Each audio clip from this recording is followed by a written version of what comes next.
place ya échangeur ya limité ezalaki tombé sans résistance na maboko ya Nzambe ya Neema. Mokolo dimanche 4 février 2024 oyo na occasion ya prière, ya bénédiction d'onction d'huile, paye ya ba prémisse. Apôtre prophète de Dieu pour toute la nation. Neema Sikatenda bakisalaka toujours l'homme de Mamulaka. Après 3 jours de prière, pour préparer mitema ya bana Nzambe na kolia Sainte Seine, triple bénédiction ezalaki au rendez-vous pour na culte ya dimanche oyo na limité échangeur. Kobanda na Sainte Seine, bénédiction ya ba prémisse, père prière ya huile. Nzambe azalaki au rendez-vous avec ba miracle, père ba vraie prophétie ya solo. Maman na likambo, prémisse de l'esprit. Oyo wapi etanga makidwa mikande ebele lokola Romains 8:23, Genèse 49:2, 1 Corinthiens 15:23, Jacques 1:18, Exode 12:13, pona kolendi sabana ya Nzambe. Depo ya ba prémisse ya 2024, Sainte Seine eliamaki kitoko kaka ndenge boza komona pe bénédiction ya huile ya ngonde yaki ko clôturer makambo avec impact ko sakana te. Okanisi esili tintin ballet international ezalaki awa pona kokumisa Nzambe ya Neema bakisa lisusu louange pe mabina avec yemoko le prophète de Dieu pour toute la nation. Neema Sikatenda na pointe yoga communication. La salle ne peut pas te donner la divinité. Amen. La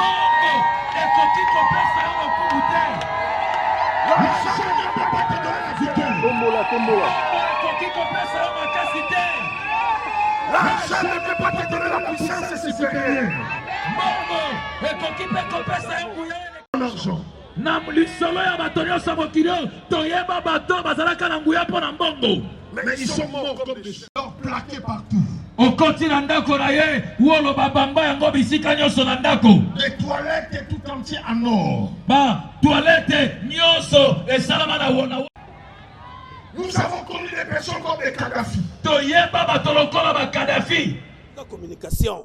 Noko ndimelanga que makambu ya Nzambe eza ya kobeba na ndenge ya défoité parce que le prophète de Dieu pour toute la nation Neema Sikatenda atalisi yango polele que génération ya mikolo yo ezali kosala ba course na ba démonstration oyo ezali na bonzambe na kati te par rapport ya Nzambe ya edi na bala pe Nzambe ya Sikatenda.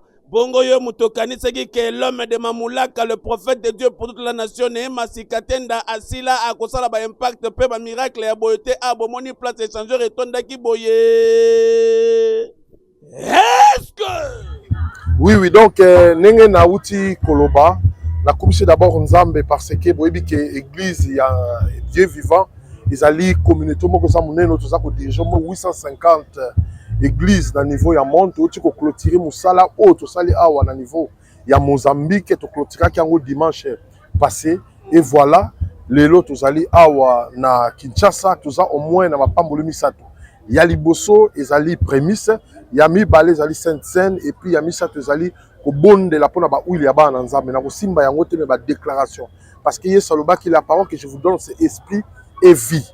Alors, nous prêchons la foi à travers la prière de la foi. La Bible dit, la prière de la foi guérira, sauvera. Voilà pourquoi les loba nanza meno sobaye ezali rassemblement la biso ya liboso ya mbula ou ezo salema awa na niveau ya fikine. Et puis to pamboli ba o nyonso baza kolanda biso na betandike mokili mobimba ba pambola. C'était 2024 nzamba ebisaki biso za année oyo to kotambola na thème moko bana Nzambe faut vina bango etongama lisusu ya sika ono su Satan abebisaki il fait tongama ya sika.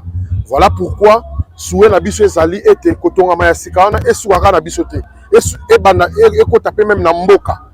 Donc tant balobi que Dieu doit reconstruire tout qui a été détruit de nouveau et affecté pe mboka na biso lokola eza pe mandat ya sika de l'État etongama pe ya sika.